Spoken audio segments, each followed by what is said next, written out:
What's going on, guys? Just waiting for the Entertainah Talking Sports. He's going to be coming on in about 15 minutes or so. Really excited for the stream. Excited to have him on the channel. We had to push it a couple times, but we're going to get it going now, today, in a few minutes. So we'll just wait for him. And if you guys have any questions, what's up, Svi? You want to... We're just waiting for Chris. He's going to be coming on soon in the next couple minutes. He said about 10 to 15 minutes, so we should be on soon. How was your stream last night with Zion? I couldn't make it on. I wasn't free, but I heard you went live with him. So how was that? I'm looking forward to getting on a stream with you guys soon. Hopefully in the next week or so.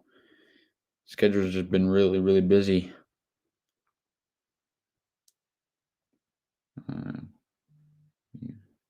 Parsons. Let Tana know Svi Miz is bringing Parsons the Great to New York. Yeah, well, I don't think Chris likes him too much.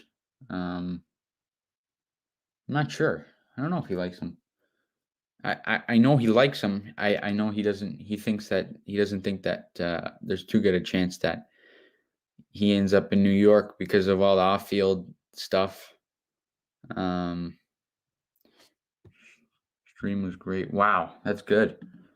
How do I find the stream? Was it on whose channel was it on? I was trying to look for it after, like, this morning. I was trying to look for it to rewatch it, but I couldn't find it. Was it on your channel or Zion's channel?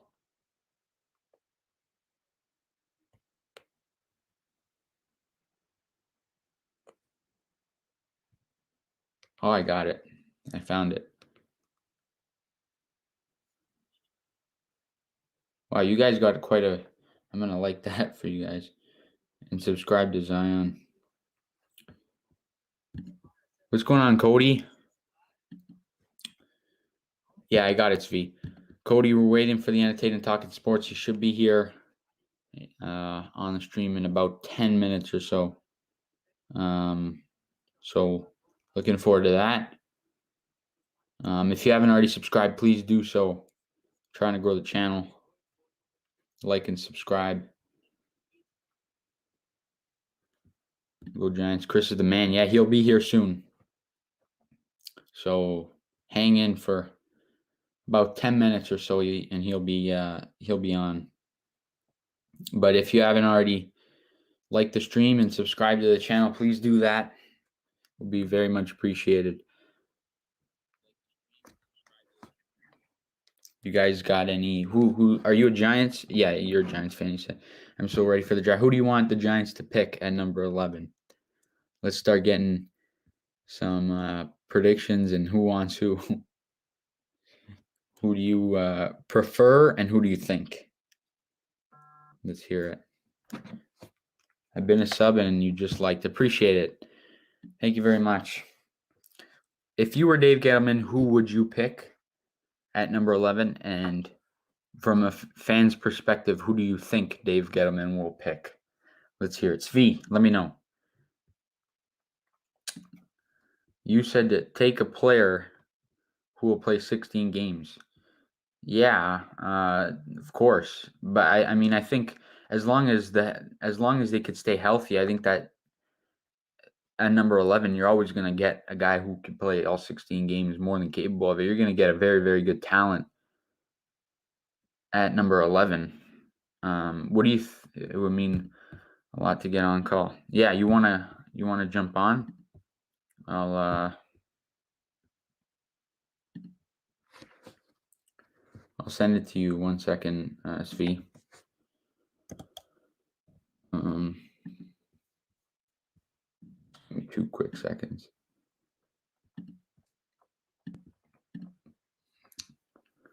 Where's Svi? Cody said, "I want a playmaker, but I believe Gettleman shocks the world with an O-line." I wouldn't be surprised if he takes an O-line. I wouldn't be surprised at all. Call in, talk with you for 6-7 minutes today. I want a wide receiver. You know I love Parsons. Yeah, Svi, check your emails. Yeah, you could stay on for a couple minutes. Hello, Adrian Dominelli. We're just waiting. I want a wide receiver too, Cody. I've been a big. I've really liked all the wide receiver prospects, like the top 3.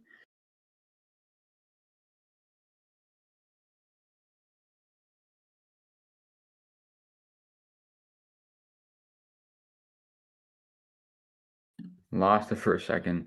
Yeah, we do. We waste a lot of. I wouldn't say we waste them. They're definitely not wasted. We don't waste them, but we draft a lot of offensive linemen. Parsons, is he going to be the best linebacker and be as good as? I don't think he'll be. No, he won't be as good as LT. You want Waddle? I like Waddle. I really like Waddle. But I personally like Devontae Smith more just because of Waddle's injuries history. That's the only concern I have with Waddle. Eric Flowers, yeah, well, that's pretty self-explanatory. They completely wasted a pick on Flowers. I guess you could say they even wasted a pick with DeAndre Baker, and they traded up to get him. Eli Apple wasn't a good pick. We haven't had the best draft history, but last season I think we had a good draft. I think McKinney in the second round was a really good pick. Peart in the third round, I think Peart could be a good consistent offensive lineman for the Giants this season. Of course, they took Tay Crowder. He was, I'm pretty sure he was Mr. Irrelevant. He was terrific. Yeah, I love McKinney too, but I think really good pick for the Giants was Crowder. Later in the draft, I'm pretty sure he was the last pick in the draft, if I'm not mistaken. He was, of course, he got hurt, but he was a good pick. Darnay Holmes was another really good pick. Like after we signed Adoree Jackson, we have some pretty good cornerback depth. Like it's not the best, but we have some. Like Yadam is definitely not a cornerback too, but he's a guy who can be. He's like not bad on the depth chart. They cut Ryan Lewis. Thank goodness. He cost us 2 games last year.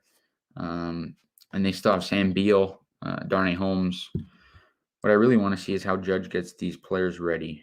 Yeah, Yadam is bad. I'm excited to see how Joe Judge does, but he's an unbelievable coach. Like everyone was laughing at us when we brought him in last season, and I mean he has just been unbelievable.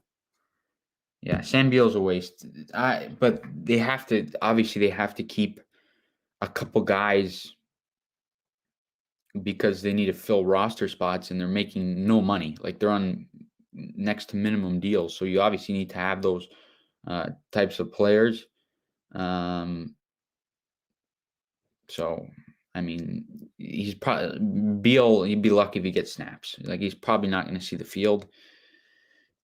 So I think the Giants, they had a really good offseason. I like what Gettleman did. Even last offseason, I mean, he spent money and he spent it last season. He spent it really smart. Galladay is going to be scary if he's 100. Yeah, he's going to be scary if he's 100% healthy, let alone 110%. Like, and that's why I want a wide receiver so bad. Like, I wouldn't say so bad, but that's why I'm all for taking one at number 11.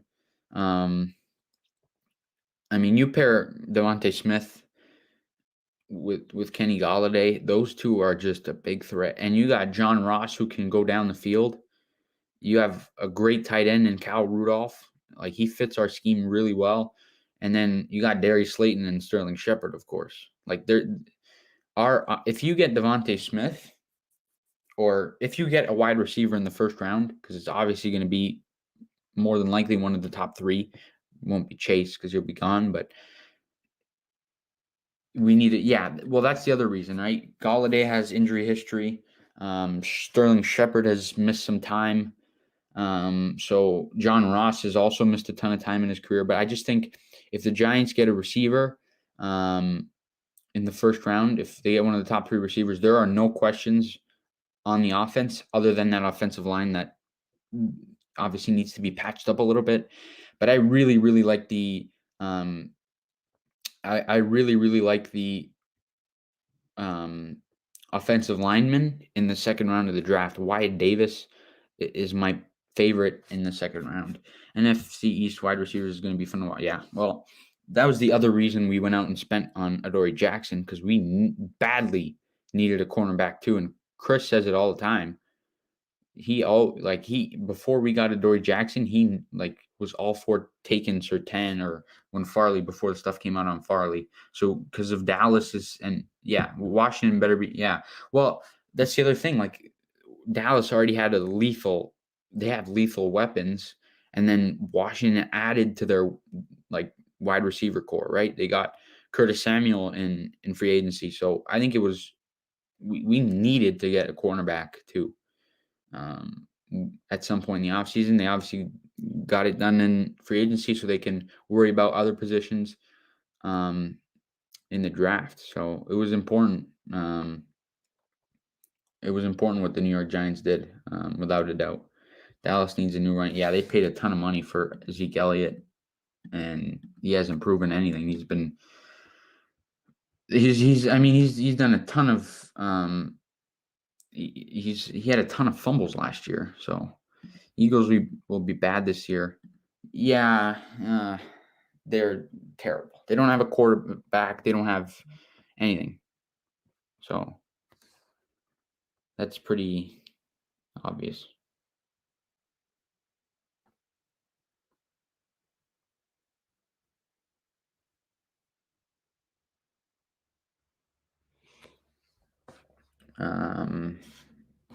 We're just waiting for Chris. He should be on any minute now. And then he'll call in once he is ready. What do you think about moving back, though, in the draft? Do you like that idea of trading back in the first round from 11, maybe with the Patriots at 15 or the Chicago Bears at 20? I just hope the draft comes quicker. Yeah, I know. We're 13 days away. Chris is coming. He should be here any minute. He just needed a couple more minutes. But yeah, I hope the draft comes sooner. Tell Chris I said, hey, yeah, he'll be here in any minute, so just hang around. Do what makes us more lethal, yeah. Sup, LA Sports. In one of my mocks, I have you guys drafting Parsons to help bolster the defense. They were at his pro days, right? They were at Micah Parsons' pro days. There's a chance. I just don't. Judge likes guys.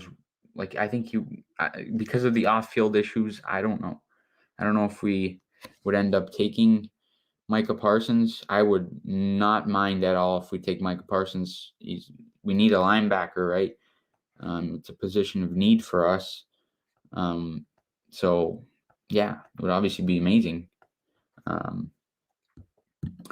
Yeah, well, I wouldn't be surprised if we don't, especially because, we always pass on linebackers, especially because we signed a couple depth linebackers that I know, like Guy Anderson from Washington, and that other guy, what's his name? It starts with a B, I think. Man, I can't remember his name.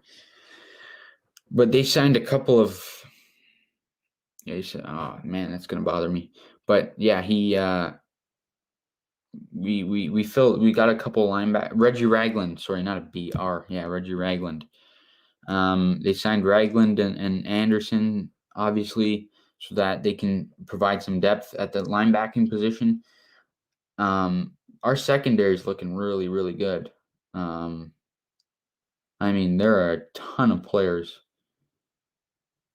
in the secondary that are just unbelievable. Like McKinney's really good if he can stay on the field this year, it's going to be really good. You said I was shocked with Rudolph. Why is that? I think it was a good signing. I like the signing. I think it fits the scheme. He fits the scheme really well, and I think Jason Garrett can use him really, really well. Of course, Garrett, when he was in Dallas, he always had Jason Witten, so he had like that bigger tight end. And you saw how much he used Evan Ingram this year. I mean, he was probably Daniel Jones's most frequently targeted player. I mean, without question. So,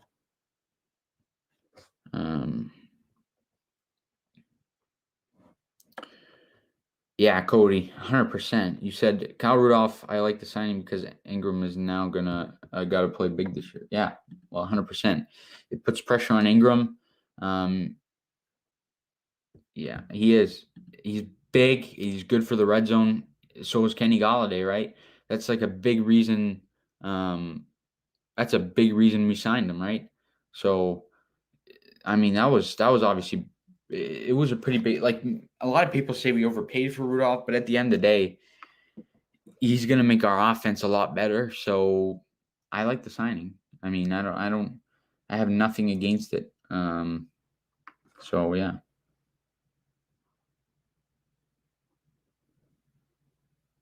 I really like the Rudolph signing. I like what the Giants did in general this offseason. I think it was a very, very good offseason. I don't think there's anything we could really complain about. So, thoughts if the ball is at the 1 yard line, what is going through the defense mind on the other team? That's a good question. It depends what down it is, obviously, right? If it's first and goal from the 1, look at the profile picture. That's who I'm giving it to. Yeah, 100%. 100%. Good luck. Stop all of them. And you got, if you can get Devontae Smith, he blows by the receivers. I mean, he'll get open like in no time. Whether it's a slant or he'll blow by a secondary. Like he's really fast. He'll be one of the best route runners in the NFL as soon as he gets into the league. So he's amazing.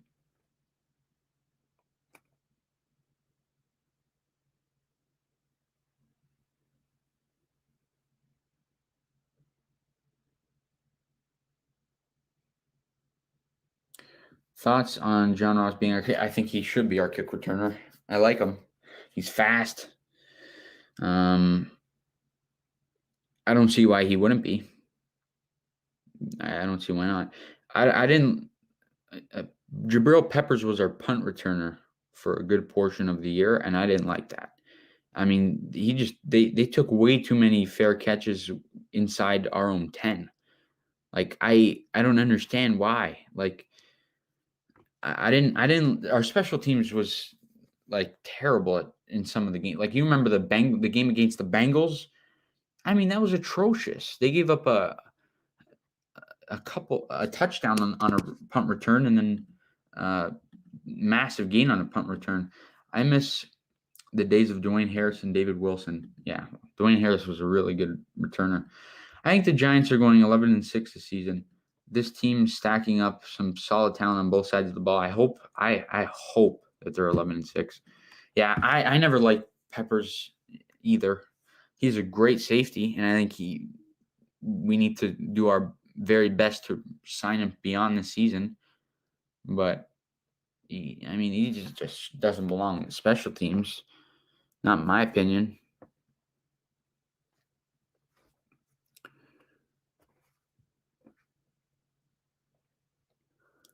So I think our defense is really, really good. And there's a couple of things we can, obviously, if you can get an edge rusher, that would be amazing. we could use help, but it's never going to be perfect. But I think we're built really, really good. Thoughts on the O-line this season? It needs help. I definitely don't think that it's good enough to. I don't think it's good enough for where we want it to be. I mean, I guess they'll grow. Obviously, they're young. It's a really, really young offensive line. I mean, there's 3 rookies on there, right? So, yeah, obviously needs help. But I definitely don't think you absolutely need to take one in the first round. I'm a little bit worried that Dave Gettleman might reach for an offensive lineman in the first round. That's why I like the idea of trading back, although I think it's unlikely.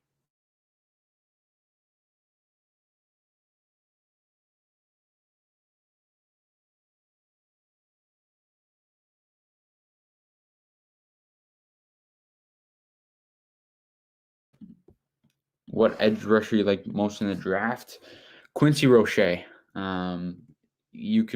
You might be able to get him in the 3rd round. I think it's a steal if you can get him in the 3rd round. I made a video on him. Check that out. I love Quincy Roche. He was overshadowed big time in Miami because of Jalen Phillips and Greg Rousseau. So I really, really like Quincy Roche.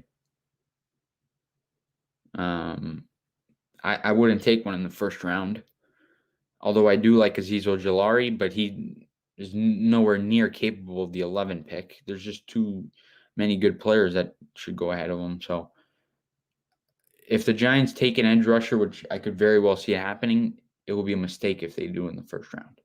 So the 2nd round, yeah, for sure, why not? But in the 3rd round, Quincy Roche, I love.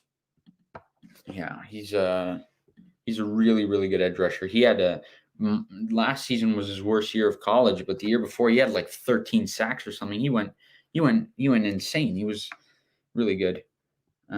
Trade back in the 1st to get Ojulari. Yeah, well, if you're going to trade back to get Ojulari, you could trade back beyond 20. You could go in like the 25-ish range, although I think it's unlikely because, from a team to go from 25 to 11, it's going to cost them a lot, and I can't see it happening.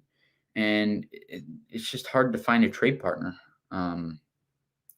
right? As much as Dave Gettleman might want to do it, you got to find someone to do it with, right? So I don't think it's likely they trade back, although I would not mind at all if they did trade back to take a guy like Ojulari or even a guy like Elijah Vera Tucker. What's going on, Svi? So it'll be interesting to see. The draft's obviously right around the corner. So we'll see. We'll see what happens. Patriots, Bears, maybe. Yeah, well, Washington's a team that will trade down. They're just not going to trade within the division. Neither team would, right? Because it's kind of like helping the other team out. So I highly doubt with the Washington football team. But Patriots and Bears, I could definitely see it. I'm predicting the Patriots to trade up with Detroit to 7. I have a feeling something tells me that might happen. And I wouldn't be surprised. I think Bill Belichick is – I don't think they're set on Cam Newton, obviously. I mean, he's getting older, right? He's getting up there in age. What happened with what, Svi? Joe Judge, head coach of the year, I hope. Yeah, if the Giants make the playoffs, he'll definitely be in the conversation. I hope Dallas don't get – no, I know. I hope – I don't know. Dallas is far from having a good defense. Like, they are really, really far away from having an average defense. Patriots will get Mac Jones. I wouldn't be surprised, especially because of his comparisons. Like, he's kind of like Brady. They're comparing him somewhat to like Brady's build and all that. So I wouldn't be surprised. But there's a lot of talk about the 49ers getting him at 3. If they were getting Mac Jones, I don't understand why they would trade up I don't know. Dallas should take an offensive lineman. They need to get a defense. As much as their offensive line needs help, they need defense. Chris adds. Chris will be coming soon, hopefully. He said when I started the stream, he needed about 15 minutes. So Fields is going 3. I think Fields is easily the third best quarterback in the draft. I think he's getting overlooked, but I think I have a feeling that Shanahan likes Trey Lance, and I think they might take him at 3. It will definitely be interesting to see what happens. But who knows? We'll see.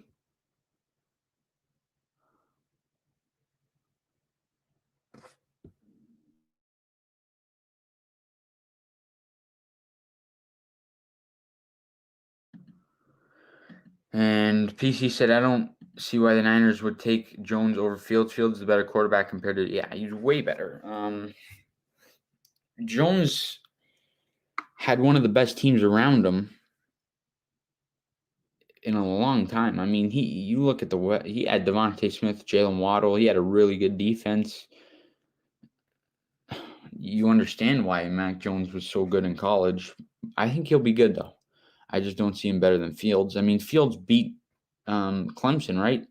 A massive game you won. So it'll be interesting to see what happens. But I definitely think Fields is better than Mac Jones, 100%. Giants grab quarterback next year if Jones doesn't step up this year. Yeah. If Jones doesn't step up this year, I think Jones is done in New York, and I think Dave Gettleman's probably also done in New York because he drafted him, right? But we'll see. I'm rooting for Jones. I hope he has a good year, and I think he will. I think the Giants have put him in the best possible position. They picked up so many good playmakers, and I think he'll be good. The quarterback I hope we get in the future is the next Manning. Yeah, well, I hope our quarterback is Jones for a long time. That's what I hope. But Manning was great. Manning's going to go to the Hall of Fame. So, yeah, obviously you always hope for a Hall of Fame caliber quarterback. But we'll see what happens this year. I hope Jones can prove himself, though. I really do.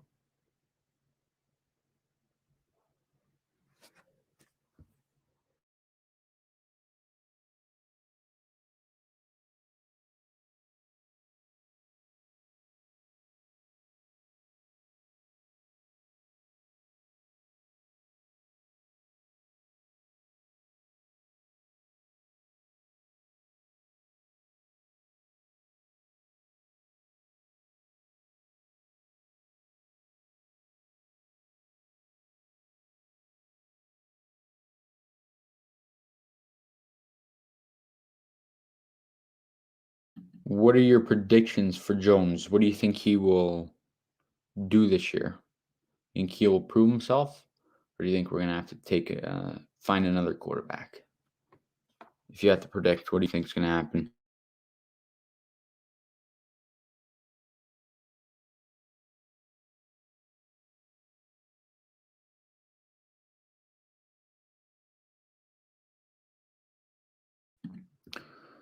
We might still take a quarterback, even though we have Darnold. I can't see you guys taking another quarterback.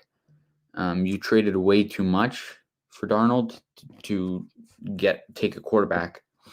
I think you guys I honestly think you can go a lot of routes, but I think you get an offensive lineman to help out Darnold. I think you take Slater at 8. That's what I said in my mock draft. I'm not a fan of Jones. Well, not a lot of Giants fans don't like him, but he's our quarterback right now, so we hope for the best. We haven't ruled out drafting one. Yeah, I know, but you hear a lot now, right? I can't see it happening. You spend too much on Darnold to take one.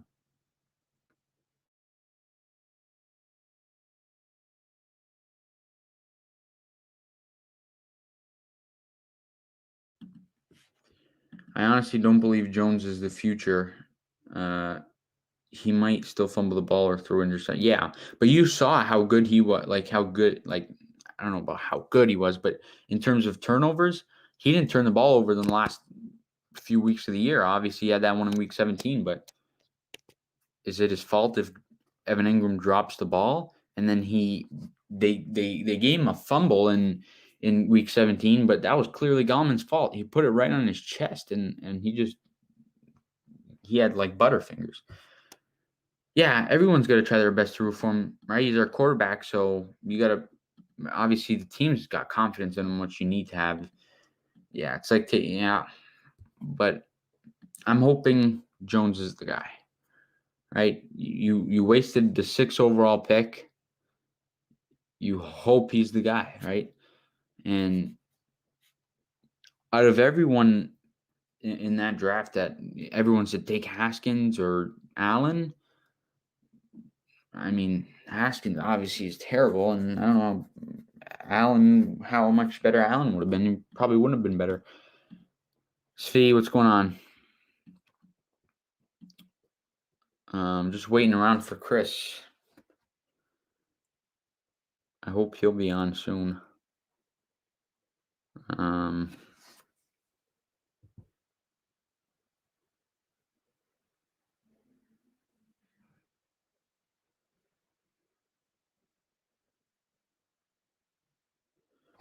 Yes, Svi, I sent you the link. I sent you the link on your. I emailed it to you.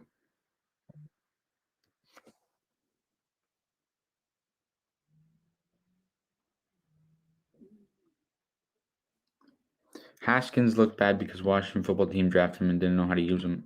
Yeah, but I don't think he'll be. I don't know. I don't think he'll be that guy. Put it in here. All right, no problem. There you go. There's the link. Is Haskins? I think he's in Pittsburgh now, right? Dwayne Haskins. I'm pretty sure he signed with the Steelers, if I'm not mistaken. Maybe they'll be able to turn around Tomlin. Who knows?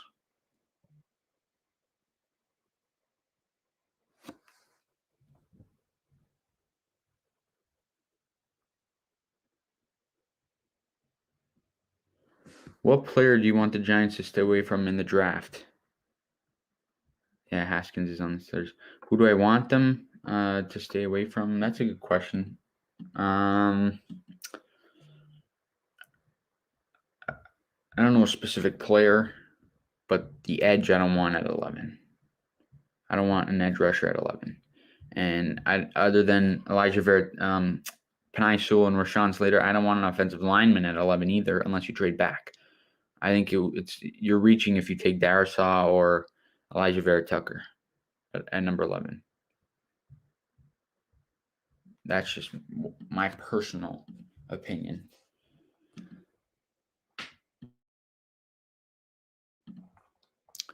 I want them to stay away from Rousseau. Yeah, I don't want to take an edge at 11. Now, if somehow Rousseau fell to 42, wherever we're picking in the second round, 42 or 43, I think 42, by all means, you take him. He's a late first rounder. If you can get him in the second round, you obviously take him. But yeah, I don't want an edge rusher in the first unless we move way back. That's just what I want.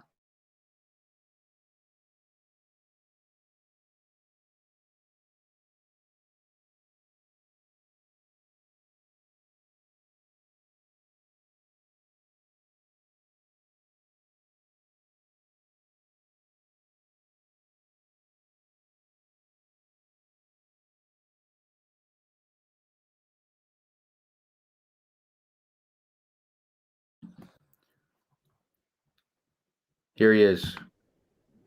What's going on, man? Hey, Chris, how's it going? What's up, buddy? Sorry I got caught up. No, don't worry. Thank you so much for joining. I appreciate you for having me on, man. I'm really excited to talk some Giants football. Absolutely. So Cody's in here. said, "Tell Chris he's late," and it was a Super Bowl ring. I wish I could get you a Super Bowl ring. Hopefully the Giants get us all a Super Bowl ring this year. What's up, Cody?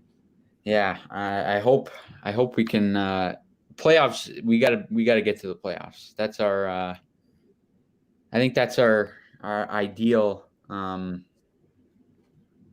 We got to get to the playoffs. We spent so much money in free agency. We still have the draft to improve. I think we got to get to the playoffs, and I think Joe Judge is the right coach to do it. I love Joe Judge. Well, this year, I mean, in terms of the playoffs, this year's playoff for bust I don't like to put those kind of expectations on the Giants, but we definitely need to see improvements this year. I think we're playing a softer schedule.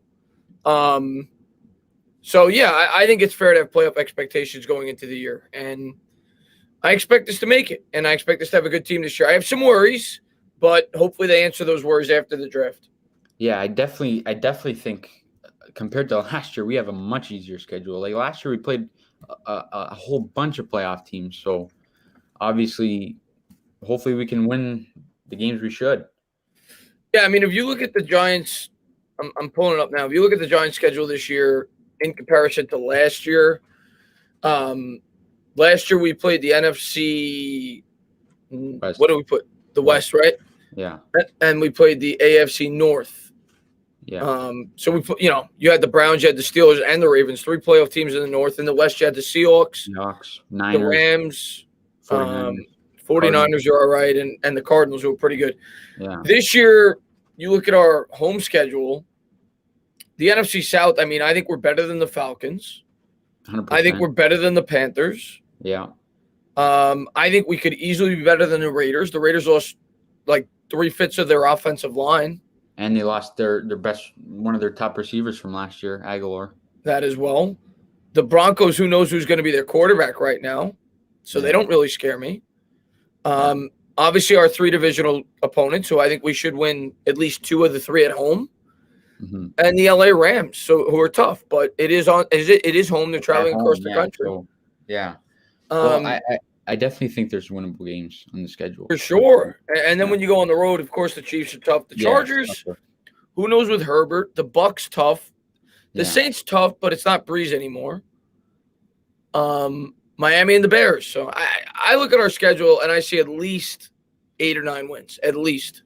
Yeah. Well, we have to go 4-2 at least within the division. We got to get both against Philly, and if you can split both with Washington and Dallas, I think that's within the division is good. Yeah, it's going to come down to the division. It always does. Yeah, 100%. So we'll see. But I'm excited this year. It's the first time. I mean, I'm always excited every year, but it's really the first time, I always say it since I've been on YouTube, where I'm going into a year actually expecting to make the playoffs. Yeah. How long have you been on YouTube? How many years has this is going to be my 3rd Giants season. Oh, wow. So they haven't been good since, Yeah, I joined right after the draft in 2000, like a month or 2 after the draft in 2018. After we drafted Saquon Barkley. So yeah. Yeah. What are your thoughts on I know you like the offensive line. You want Slater. You want Slater at 11. Yeah, I mean, it all depends who's there. But yes, realistically speaking, of the guys that could be there, yeah, I'd like Slater. So now my question is, if Sewell is not going to be there, I don't even think it's a possibility. If Slater ends up getting taken by 11, what do you do? Would you take an offensive lineman at 11? The way I see it right now, I'm hoping for Slater. I think I always like when you could match BPA and need.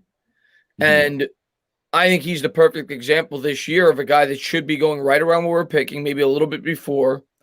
And he's our biggest need. So I think Slater's to me is the perfect pick. I think best player available meets need. But if he's not there, of course it all depends on who's there, But obviously I'm assuming Chase and Pitts are off the board. I think one of the receivers are going to get there, whether it's Waddle or whether it's Smith.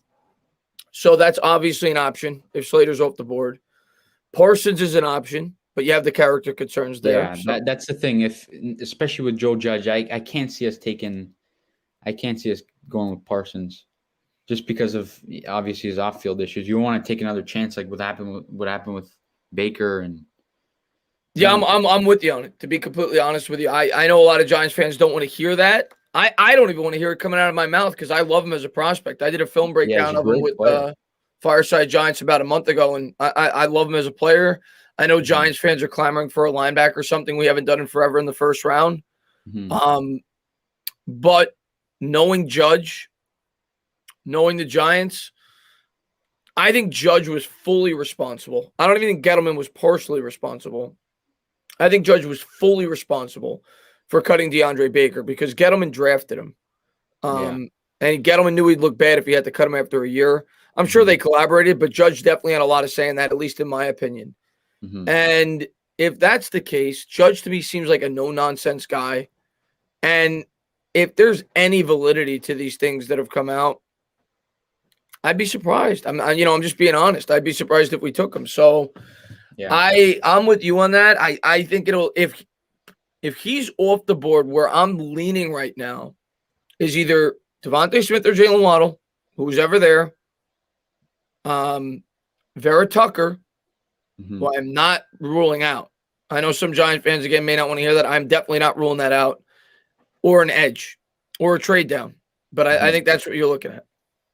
I like Vera Tucker because you can use him in a couple of different ways. At 11, I just don't know. Yeah. I don't know. I'm a little bit I know Gettleman loves offensive linemen. Like he's taken a whole bunch in drafts in previous drafts. I think if it's not Slater, I don't think at 11 there's one that really fits the number 11 pick. I think it's you could certainly argue that it's at least a slight reach if you took Vera Tucker. Yeah. It's unlikely. I know it's very unlikely because it's tough to find someone to trade with, but I would not be against trading back because especially if you're going to take an edge rusher or an offensive lineman. Like there's no edge that's worthy of the 11 pick in my opinion. Although I do like some of them. If you're going with the best available player there by the consensus, you're probably going wide receiver. It's probably what you're doing. If you're going available, 100%, yeah. If you're going BPA, you're probably going with Waddle or Smith. That's probably what you're going with. Yeah. That doesn't mean that's what they'll do, but because you could have said, everybody always says go BPA, go BPA, go BPA, but we didn't go BPA in 2019. Not even close. There's no Daniel Jones. I love Daniel Jones. He was not the best available player on the board. No, he was their best available quarterback on the board, but there's no way he was their best available player on the board. And you could even say the same at number 17. Probably, you could have made a case for several players in terms of best available player over Dexter Lawrence. So, I think the Giants assess need and they try to match it with best available player. Last year, same thing. Like most people would have said, Andrew Thomas was probably not the best available player when we were on the board at number 4, but the Giants knew they needed a tackle, and they knew that he was close enough to being the best available player. So match kind of needed close to best player available. So I think it'll be something similar this year. Yeah. Have you looked a lot at the edge rushers beyond the first half of the second round? Like I really, really like Quincy Roche. I personally think he was really overshadowed in Miami because they had Rousseau and Phillips. I really like him if he were to somehow fall into the third round. Yeah, Quincy Roche is a guy that I think is super underrated because he plays for Miami. He played for Temple, I think, for 2 or 3 years. I can't remember if he was a 4-year player at college, but he played 4 years in college. 4 years, yeah. So he played 3 years at Temple, and then he came over to Miami after they cut. Not cut. Rousseau sat out, and I like him when I watch his his highlights and his game film breakdowns. He's very good against the run. He's actually a pretty good all around edge rusher from what I've seen. And I do think he fits our scheme. Yeah. I think he's a great round 3 target. I also like Away, but he's more of a second round guy. Yeah. He run like a 4.3, whatever. So I see the upside there, and I've seen people compare him to Hunter on the Minnesota because he didn't have a good year. He only had like 1 sack in his last year. He's more of a project. Carlos Basham's another guy you hear about in the second round potentially. And Joe Tryon's a guy I've talked about. I don't think he's going to get to the third round. I know some mocks he gets there. I think he's going mid to early second. We might take him in the second. I think he'd be a really good fit for this defense as well. Yeah. I think I was in the stream last night. Did you take? I think you took him in the second round. Third round. Third round. Oh, yeah. I don't think he's getting to the third round. We took Humphrey in the second. That's right. Yeah. But I agree with you. You never know. You know, you would have said like last year, there's no way Denzel Mims gets to the late second for the Jets. Yeah, for sure. Yeah. So you never know. So he could, but I doubt it. I do think I could see Tryon going anywhere from late first to early third, but I think his sweet spot is probably more so mid second. Mm-hmm. So I personally really like the second round offensive lineman, like Wyatt Davis from Ohio State. I think he's a good prospect, and I wouldn't mind him. That's why I'm a little bit. I wouldn't say I would love, but I would not be upset at all if they took Smith or Waddle. I actually think that will make this offense from good to great. Yeah, hey, listen, I definitely get it. I definitely get that perspective from people, and I kind of agree. You know, depending on who's there. Yeah. But in the second round, talking about offensive linemen, if you're, Wyatt Davis is a guy you hope is there. Mm-hmm. I know the mocks say sometimes he gets there. I don't necessarily think he'll be there, but yeah, he'd be good. There's a number of guys. You go Landon Dickerson. If we go wide receiver in the first, I think it almost forces us, at least in my opinion, and we'll see if the Giants disagree, but I think it almost forces us to go interior offensive lineman in the second. The good news is there's 4 or 5 guys there that are at least solid prospects. Creed Humphrey's another one. Even though I could see Pittsburgh taking him in the first, but there's a lot of interior offensive linemen that could be there. Trey Smith, another out of Tennessee. So there's a few. Yeah. In your opinion, what are you doing if there's no Slater or Sewell with number 11? If there's no Slater or Sewell, I mean, I think it's like I said earlier. I mean, if you're asking what I think is going to happen, I'm going to stick with what I've said for 2 months because I'll look really smart if it happens. You always look smart. My first mock draft, long before anybody else had him dropping in their mock drafts, I saw him number 3 to Miami. Miami. Yeah, Miami was picking third, and then they traded down, right? Actually, yeah. I saw him going 3 to Miami, and he still may go 6 to Miami, you know. Mm-hmm. But I'm going to stick with my initial thought. I'm not going to change it. And this is based on I think Rashawn Slater will be off the board. I'm going to stick with Devontae Smith. And my brain goes a lot of different ways. Every other day, my mind changes, and I've at least opened up more to the possibility that we could take an edge. Or that we could at least trade down and take one with all the rumors you're hearing. But in the end, I think it's going to be smoke. I think Devontae Smith is going to be the best player available on their board. And I don't think they're going to view a very high impact lineman there. And I think they're going to go that route. So today I would go Devontae Smith. And if they did that, I don't think you would be upset, would you? No, I mean, listen, the guy's the Heisman Trophy winner. The guy, you can never go wrong with the Heisman Trophy winner. And kind of like Art Stapleton said yesterday, and I'll be the first to say, I say it all the time. I always like to present all sides of everything. I don't like to just go with the mob, you know, because I know the mob is always going to want the big playmaker. They're always going to go, you know, they're going to want the great wide receiver.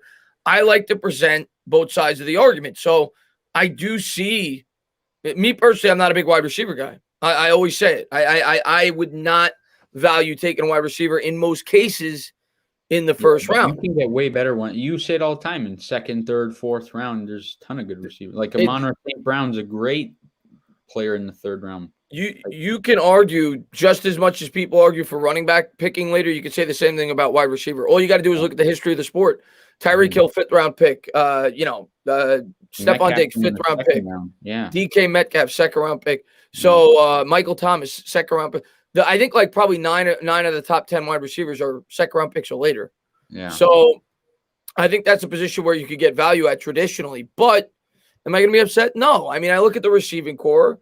As much as I may think that Darius Slayton could potentially be a solid number 2 wide receiver, he's questionable. The guy had a ton of drops last year and not a lot of targets. He was a 5th round pick for a reason out of Auburn. Sterling Shepard gets concussions every other game, it seems. Yeah. Obviously, last year he stayed healthy, but yeah, you don't know what you have there. So I get it. If you feel Devontae Smith is going to be a top 10 talent in the league at the wide receiver position, it's a good pick. He just better be a top 10 wide receiver. Yeah. Do you, Mizrahi wants to get on. You mind he comes on for a couple minutes? Absolutely. Bring him on. All right. What's going on, my man? What's up, Chris? How you doing, man? Good to see you, buddy. We have this guy right here, LA Sports. He's on the rise. I've been telling people about him. Last night I hosted my first stream and I brought all your guys' names up. And we got off in time to get to your channel, of course. Well, I appreciate it. No, I'm sorry I was late, LA Sports. I didn't realize what time it was. I was walking my dog, and I got home late. Yeah, no worries at all. The next thing I wanted to ask, I know you also replied to the tweet from Dan Duggan about the Eagles maybe trading. I hope they trade up because they're going to make a mistake if they trade up. Yeah, I look at the Eagles, and I mean, I guess you have to wait and see if they do in fact trade up, what they'd have to give up to move up, but I think that I said it. I love to bash on the Eagles whenever I get the opportunity. I actually think they made the right decision trading down because they're a team in rebuild mode, and I think they need to get as many assets as they can. If they trade up, I welcome it. You're going to trade up, you're going to give away future draft capital, and you're going to get up and get a wide receiver when you're a rebuilding team. Yeah, I don't. If I'm an Eagles fan, I don't like that pick. I don't like that decision. And for me, a guy that's a big fan of Slater, I think it ups the probability that a guy like Rashawn Slater could get to the New York Giants at number 11 if they do in fact trade up and get a wide receiver. Yeah, why I think the Eagles. I don't. Hurts isn't. In my opinion, Hurts is. If they're going through along with him, it's a big mistake. Like he's not.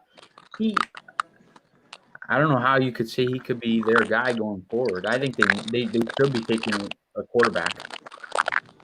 Yeah, that's just what I think. But I just wanted to. They're fun to watch mess around because they're going in the wrong direction right now. So, guys, I just wanted to say you guys already know who I'm strongly really want here. So there's no point in saying it again. Obviously, I think Parsons takes this defense to a Super Bowl level, but I really don't think a receiver at 11 is a good pick for us, man. Especially we went out and got receivers. We know we need a big piece on the O-line to solidify the line. And if Parsons is there at 11, as Kim Jones said the other day, I don't see how the Giants are passing on him. Hey, Mizrahi, you and I agree with you. Like if you said, do I think is it what I would do? No, I would not take a wide receiver. Is it something I'm going to flip out about? No. I'll understand it. I'll be like, yeah, I hope he's a top 10 talent. But I'm with you. I look at the board right now, and I see more important positions that we're weaker at on our roster.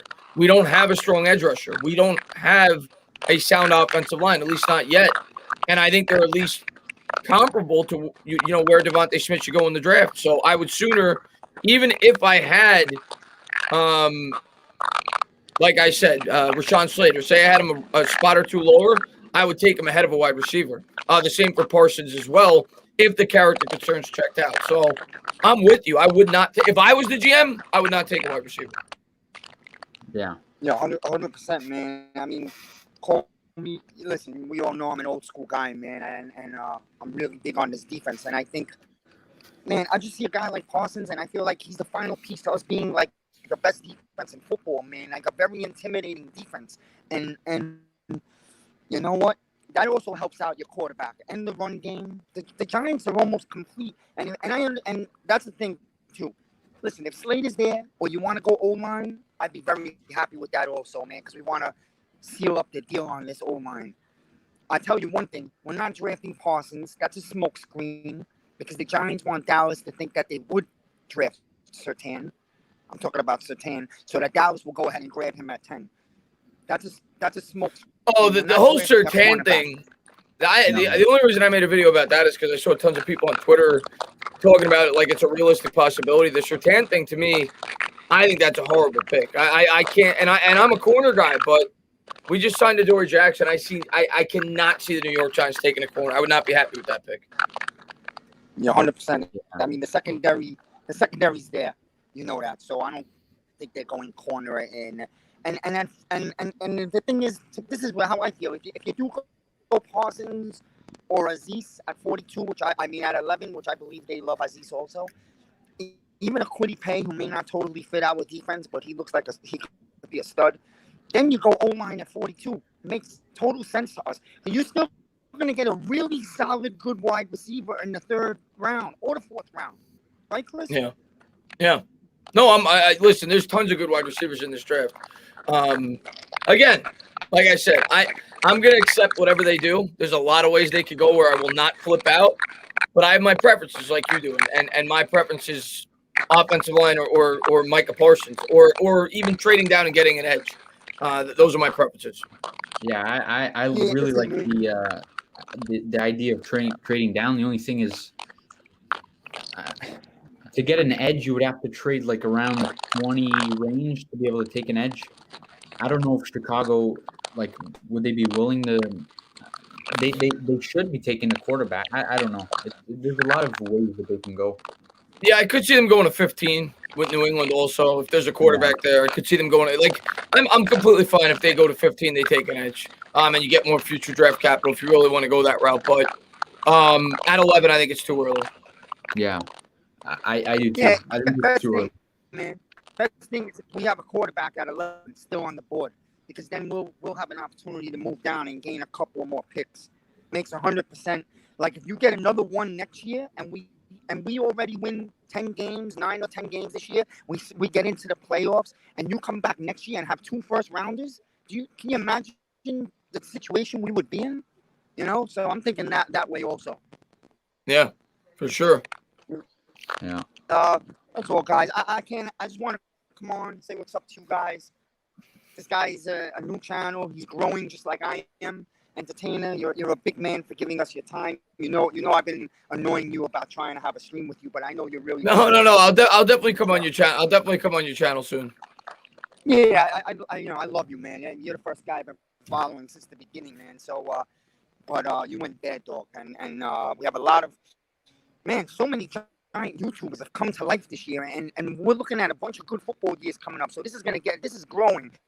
Like I told you in your stream, when we do plan that Giants game, everybody together, it's not going to be 7. You're going to need an entire section of MetLife Stadium for us. You know, I'm looking forward to it, man. I gotta go because I gotta pack up. I'm flying out of Florida back to Staten Island tonight, and I'll have to catch you in bed, dog. I guess on a rerun later on at night. But yeah, well, I think we're doing it tomorrow. It's not today. Oh, it's tomorrow. Okay, good. So then I'll be able to catch it. Yeah. It's good. Thanks for having me on, Lucas. Thanks, Fee. On the channel. I wish you luck. You're gonna grow, and everybody keeps supporting each other. But one thing I gotta say, man, I am pumped because listen, the Giants. I think the Giants are winning this division this year. You know, it may sound like a fan, but I haven't said that the last 4 years. So, you know what? I'm pumped. We have big things coming this year, and I can't wait. And we're all gonna have a lot of good videos to talk about. Can't wait, guys. Can't wait. So, Thanks. All for right, coming buddy. on. Enjoy your flight. Enjoy your flight, buddy. See you soon. That was Mizrahi. Henny God said, my ideal draft is Parsons in the 1st, Wyatt Davis in the 2nd, Roche in the 3rd, Terry in the 4th, and a running back and interior defensive lineman in the 6th. Yeah, well, I don't mind that. Yeah. All right. So you would get Parsons, you get your guard, and you get an edge rusher. And then you get a receiver. A wide receiver in the 4th. Yeah, that's pretty good. I mean, I'm a big fan of Roche. Yes, you end up with that. That's a pretty damn good draft. Yes, I'd be very happy with that. Yeah. Yeah, well, the Parsons thing, I can't. I don't know if I could see it. Like I said last night, like if they take Parsons, I'm going to be thrilled because I'm going to trust that the New York Giants did their due diligence. Like they're not a team that's going to mess around and just bring in anybody. So at least that's what I think. So you know how you saw what they did with what's his name, Adoree Jackson, and when they had questions with Kenny Golladay, they had 3-4 day visits. So if they do draft Parsons, I'll be like, okay, they checked everything off and they made sure he was good to go. So well, if they take Parsons, that means they for sure know he's like the guy. Like Judge is doing research on. Oh yeah, he ain't messing around. Judge ain't No. gonna take a flyer on him. If he has character concerns, he's crossing it up. Yeah. I really like Joe Judge. I think he was far and away the perfect guy to coach this football team. Dude, Joe Judge, I say it all the time, and before I even, got to know Joe Judge, before I even saw him do an interview, I did coaching, videos on the potential coaching hires that they were interviewing. Yeah, Matt Rule was one of them. I think there were 6 or 7. Matt Rule, Don Wink Martindale, Joe Judge, what's his name? The DB's coach from Dallas. I'm forgetting. Chris Richard. Who else? Well, obviously McCarthy, and there was like 1 or 2 others. And that was the one video that nobody watched. But I remember when I did because nobody thought we were going to hire Joe Judge. Yeah. And I remember when I did the video, and I even said it in the video that I said to myself in the video, I said, I don't think we would hire this guy because of his lack of experience, and it just doesn't seem like something the New York Giants would do. But when I did my research, I did say, I was like, but I completely understand why the New York Giants like this guy and why they're showing interest in the guy. I remember finding out that he got his doctorate degree and was coaching with the Patriots at the same time. So I'm like, he's got a great work ethic. He's got the great background with Saban and Belichick. Yeah, he's been one of the best coaches to ever coach football. That was the biggest. That's why that was one of the biggest reasons I was so excited for Joe Judge. Yeah, and then when he came aboard and I saw that first press conference, I was like, I'm all in. I know a lot of Giants fans went nuts when we first hired him. I didn't. I wouldn't say I was like over celebratory, but I was kind of like, I like some of the things I read about this guy, and I like that the New York Giants thought outside the box. They're trying something different, and let's give this guy a chance. And so far, he's done. And the one thing I really love about Joe Judge is that he does it his way. It's kind of like Gettleman. It's kind of like what I admire about Gettleman, even though I don't necessarily like everything the guy does. Gettleman's not going to let people influence the way that he's going to operate. And I think it's the same thing with Joe Judge. Joe Judge was getting ridiculed for some of his tactics and his practice methods and bring all the coaches down to the combine last year and everything else. And he doesn't care. He doesn't care what the media thinks. He doesn't care what, the outside people think. He's going to do it his way. He believes in what he's doing. He has confidence. And I think that's great that we have a coach like that. Yeah, I'm with you. I love Joe Judge. I don't think there was one I lied about. There's one thing that he did this year that was questionable, and that was bringing Jones in the game against Arizona. But other than that, I don't think he's made one bad decision with this team over that last year. Yeah, something. The Arizona game was a disaster. It wasn't just Jones. We were completely out game planned in that game. But yeah, I mean, you're gonna have your hiccups as a coach. But the one thing I really liked about this first year with Joe Judge, one, I don't think it set up unrealistic expectations for year 2. Like, part of me would have worried had we won 9 games, even though you want to win 9 games, but part of me would have worried, is it going to set the expectations way too high year 2? Next year, yeah. And set them up for failure. So I like that we got better, but we still have a long way to go. I think that's what you want. Sometimes you're a victim of your own success if you're a head coach early on.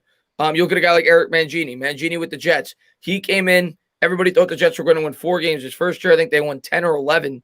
They made the playoffs. He was fired 2 years later because the team reverted back to what they were. So yeah. I think that's good for Judge that it didn't set up the expectations way too high. And the fan base is going to give him a real opportunity this year if we start to continue to see incremental progress. So I think that's good. And like I said, the guy's well thought out. And the other thing, you look at some of our previous head coaches, the team quit on him. I mean, specifically Ben McAdoo. And last year, this team started what, 0-5? 0-5. And they had every reason to roll up and die. And they could have easily won that Rams game after they started 0-4. And they were coming up. I think week 3 they lost to the Niners, and it was embarrassing. Yeah, but after that, they kind of they fought every week. So I think there's a lot of good signs with Joe Judge. I think the team likes playing for him. And I think you saw a lot of free agents talk about why they wanted to come to the Giants. And I think Judge has a lot to do with it. Yeah. Oh, no question with the free agent. If we don't have Joe Judge, a handful of the guys we got in free agency, I don't think would be on the Giants right now. Like Nate Solder ain't taking that pay cut if he doesn't like where the New York Giants are headed. For sure. And everybody who came even in, I don't want to interrupt, but I just thought even Rudolph said that he had 10 or 11 other options. And he said after he talked to Joe Judge, he said, this is where I got to be. Yeah. Well, I think we can keep going on Judge. He's perfect for this team. Yeah. I really like Joe Judge. But I think this year I'm really excited. I think with the schedule we have, I really think we can win 10 games. I think that's realistic. Yeah. I do. I really do. I haven't decided yet what I'm going to pick, but it's more than likely going to be 9 or 10. And I think that's realistic. I really do. You went out there, you addressed your 2 biggest needs at free agency. You got the second corner, you got Galladay, and now you got more familiarity on both sides of the ball. The offensive line should be more in sync. And Barkley's back, which I think is the biggest thing. Yeah, so field though. That's the biggest. I think the biggest question for this team is whether or not Barkley can stay on the field. Because if Saquon can stay on the field, watch out for this offense. Barkley changes the whole team. Yeah. I think a lot of there's a handful of players that are not quarterbacks that have a quarterback-like impact when they're on the field. I think he's capable of being one of those players. He's a guy that when he's on the field, he changes everything in terms of the defensive game plan, everything else. And I think he's going to make Jones a lot better if he's healthy this year and he's playing. And I think he's a major piece for this team this year. But like you said, he's got to stay healthy. And having Galladay there now, that's only going to make Barkley better because now they got to honor Galladay on the outside. They can't really stack the box as much, especially if they draft a guy like Devontae Smith on top of that. That would just make Barkley so dynamic. So I agree with you, man. I think there's a lot of reasons to think that this team could, if not win the division, win 9 or 10 games and get a wild card spot. Yeah, you in the midday streams you were doing when free agency was just opening up. You just said 100 times that Galladay just makes every other receiver on the team better, makes Shepard better, makes Slayton better, and now you got John Ross who can go all the way down the field. I really like what they did, and a lot of Giants fans, the reason they're so high on the Waddle or Smith is mainly because of the injury history of Galladay and Ross, and like you said with Shepard's concussions. I think Shepard is one bad injury away from maybe not even playing football anymore. Like concussions are, I mean, they're tough. Well, we saw it. I think it wasn't last year. I think it was the year before. We saw it where his wife came out and said that she wanted him to retire due to the fact that his concussions have been such a problem throughout his career. So that's something you definitely have to monitor. And that's why I could understand if they went wide receiver, because you do have to worry about that with him. Yeah. What do you think you think the offensive line is the biggest need for this team? Yeah, and I hope I'm proven wrong. Like if they don't elect to do that in the first 2 rounds, I hope that the coaching staff that they brought in, I always like to make note of that. They brought in Pat Flaherty, who's thought to be a good offensive line coach, and they brought in a new offensive line coach on top of that. So if they don't, then I hope the coaching staff gets the most out of them. The coaching staff is very important when it comes to the growth of an offensive line. So hopefully that's the case. But yes, right now I look at this offensive line. We've surrendered 83 sacks in 26 starts for Daniel Jones. Mhm. That's absurd. Some of that's on Jones. Jones holds on to the ball too much sometimes. Maybe some of it's pre-snap reads. But regardless, even when Colt McCoy was in there, I think he got sacked 5 times in 2 starts. So the offensive line is not great. And I think that is, I always say it, I will go to the grave saying it. I think it is the most important unit on a football team. So if you can't block. Super Bowl. You saw in the Super Bowl. Mahomes, he had every weapon you can think of, and he couldn't do anything.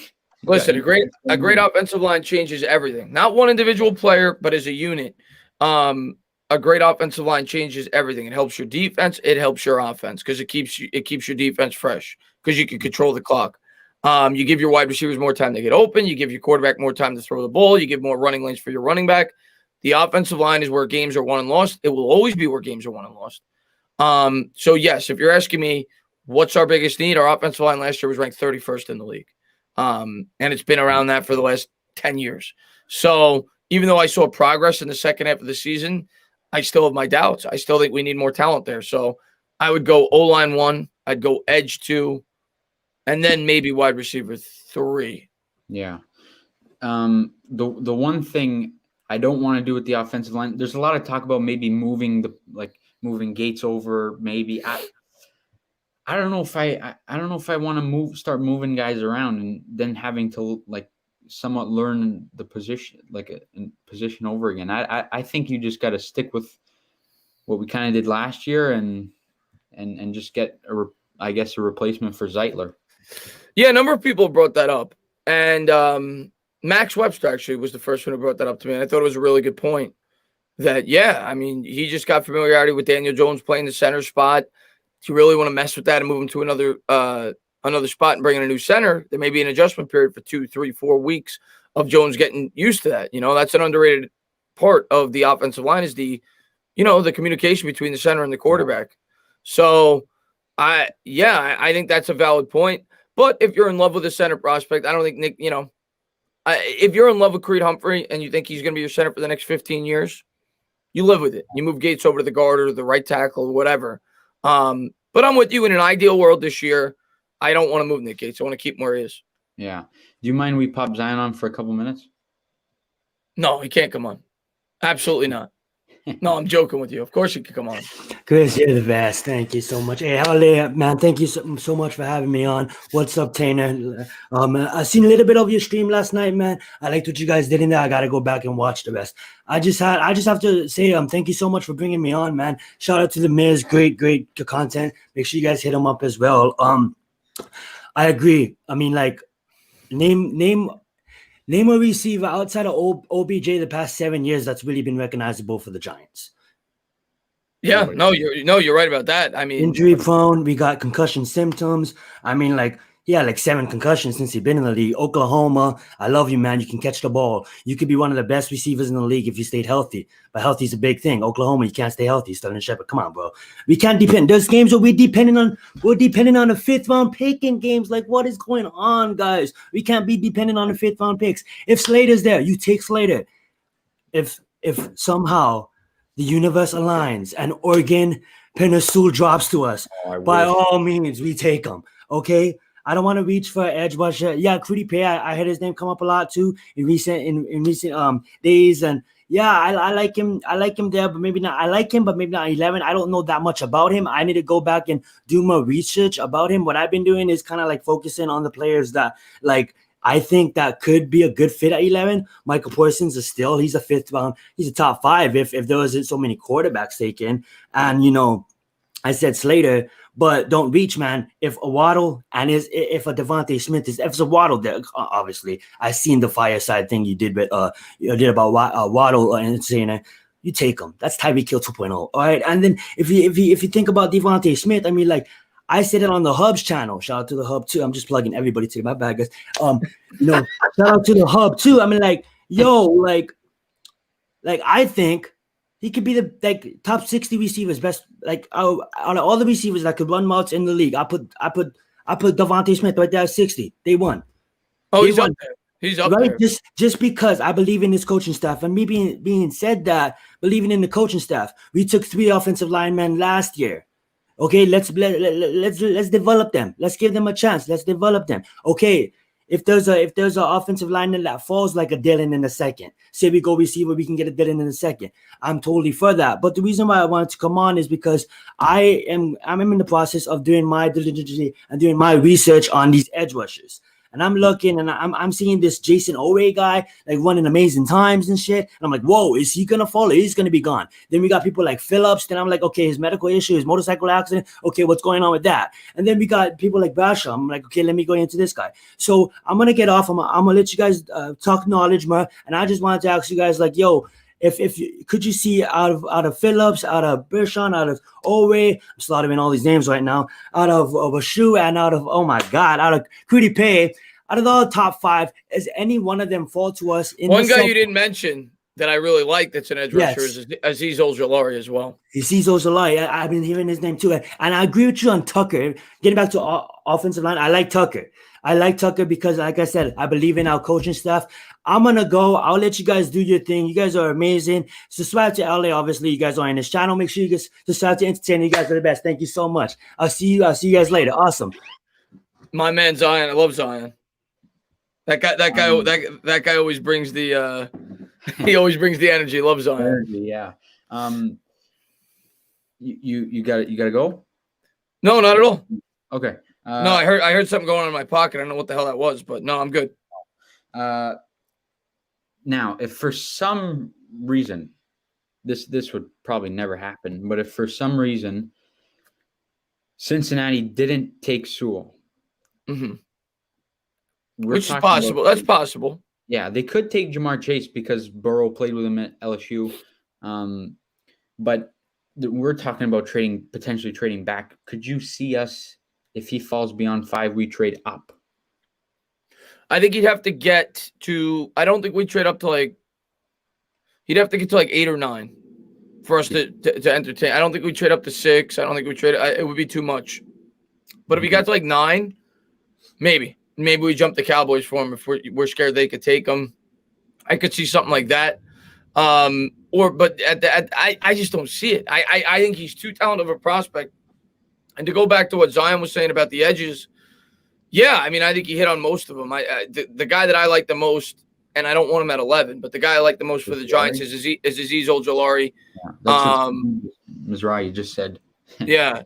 But Kwity Paye, he also mentioned, Kwity Paye's good, very good. But the question I have with Kwity Paye, he's a hand in the dirt lineman. He's not a stand-up edge rusher. So I don't know. Like, yeah, we could definitely use him, but I just don't feel like it's a need we have right now. Our D line's pretty good, so I would if I'm going edge, I would sooner go with Azeez Ojulari.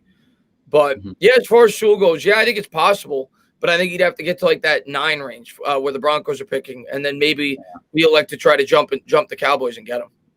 Yeah, I made a mock draft, and I had Sewell going to Cincinnati, and then I had Carolina at 8 taking Slater to try and help out Darnold. I think they traded quite a bit to get Darnold. So I think they're going to try and in the draft put him in the best possible position to be their quarterback. Man, he's a monster. Like I don't know how Cincinnati could pass up on him. I think they have to take him, but yeah, I've been proven wrong before. And like you said, there's ties there with Jamar Chase. So yeah. You don't know. We don't know. But I would lean, if you would ask me right now who's the best player in this draft, I'd say Lawrence 1, I'd say Penny Sewell 2. So me too. And one player that I think he's a quarterback. The Giants aren't taking a quarterback. That's obviously not even a question, but I think Justin Fields is really, really being overlooked by a lot of teams.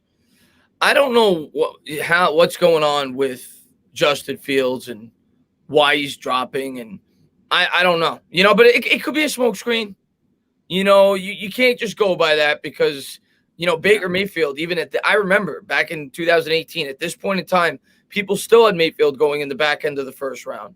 And then on draft night, he went number 1 overall. And, you started to hear it, 2-3 days before the draft, it started to leak. So Who knows with Justin Fields? I heard that he's having a second pro day, which I don't understand at all. Did they say that yesterday? I think Pelissero tweeted it or something. Something like that. He's having a second pro day. I mean, he supposedly impressed at his pro day. But yeah, I'm not the hugest Fields fan, but I definitely have him above Mac Jones. And I don't understand how guys like Mac Jones are getting mocked ahead of him. But maybe San Francisco really does like him. Yeah, I don't. That's the other thing. Like, if San Fran is planning on taking Mac Jones, I don't understand A, why they would trade up in the first place, and B, why they would trade all the way to 3. Why wouldn't they just go to 6 with Philadelphia? They wouldn't have had to trade as much. I think the reason they traded to 3, and I agree with you in terms of your Mac Jones logic, is if you trade to 6, right? Where were they picking? They were picking 11? Well, no, 12. We were picking 11. Right after us, yeah. Yeah. If they traded to 6 before the draft, you then run the risk of somebody jumping you to go and get the quarterback. Yeah. You know what I'm saying? So now by moving up to 3, you're guaranteed to get who you want. You're guaranteed to get your one of the top 3 whoever your third quarterback is on your board. Yeah. You're going to get at least that, because maybe you have whoever you're taking 3 as your second quarterback on the board, but you're going to get one of your 3 top quarterbacks on your board in a rich quarterback draft class. Had you jumped to 6, you could easily be jumped. Yeah. So I think that's the reason why they did it. But if it's for Mac Jones, I'd be surprised, man. Me too. I think Trey Lance is not a bad fit in San Francisco. I don't know. I love Trey Lance. Me too. I love Trey Lance. I know he's a gamble. I know he's a project. I know he didn't play last year. If I was a GM, this is just me, my personal opinion. A lot of positions I'd go more for floor in the first round. I think I'd go more towards higher floor for like an offensive lineman, for example. Because even if I have a average left tackle to slightly above average left tackle, that's still great if he could be that way for 10 to 15 years. When it comes to the quarterback position, and it's probably the only position I would draft this way, if I was picking in the first round, early first round, I would go more for the high ceiling guy than the higher floor guy. I would swing for the fences. And, like Josh Allen, for example, 2018, that was swinging for the fences with the Buffalo Bills. That's the type of approach I would have if I was a GM. I would take the risk there, high risk, high reward with a quarterback, because they're so unpredictable as is. You look at all these quarterbacks in the history of the NFL that went number 1 overall. Look at all the busts. You go down David Carr, Jamarcus Russell, Marcus Mariota went early, Jameis Winston up to this point in his career. So I look at a guy like Trey Lance, and I think his ceiling is just about as high as any quarterback in this draft. Yeah. But he's a risk. But I actually have Trey Lance 3rd for me at the quarterback spot. I got him 4. I think I like Fields over him. I have Fields 4. Yeah. And you're going to think I'm crazy for saying this, but Lawrence is going to be a terrific quarterback. There's no question. He's one of the highest talked about quarterbacks in how long. I just think he's he's going to a bad situation in Jacksonville. I think I don't think he's going to do too well there, especially in his first, maybe even first 2 or 3 years. And they're going to, I don't know. I think they're setting expectations too high for Trevor Lawrence. Yeah. I mean, I think he'll struggle in his first year.